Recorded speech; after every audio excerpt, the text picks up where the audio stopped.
Nakakatakot ang nangyari sa Dubai. Matapos nilang hilingin na umulan, dumating ang di nila inaasahang malakas ng napakalakas na pagbuhos nito.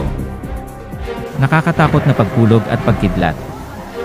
Bumaha at naanod ang mga sasakyan parang bombang timama QNG, malalaks na hampas na hangin mula sa mga gusali. Mistulang galit ang kidlat na tumama sa kalupaan ng Dubai. Nabuwal ang mga puno, habang hirap na dumaan ang mga sasakyan, para makatawid, hinampas ng malakas na hangin ang bawat gusali, at nagkagulo ang mga tao rito. Anong senyales kaya ang hatid ng delubyong ito? Ang Dubai ay isang desyertong lupain at halos ilan sa lupain dito ay artipisyal.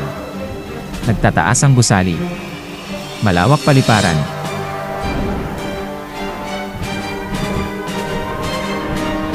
Narito ang lahat ng kalayawan. Dinarayo ito ng mga turista ng iba't ibang bansa. Subalit ano nga ang nangyari rito sa kasalukuyan? Panoorin ang buong video, at saksihan ang nakakaawang karanasan ng Dubai.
Nais kong marinig ang inyong opinyon.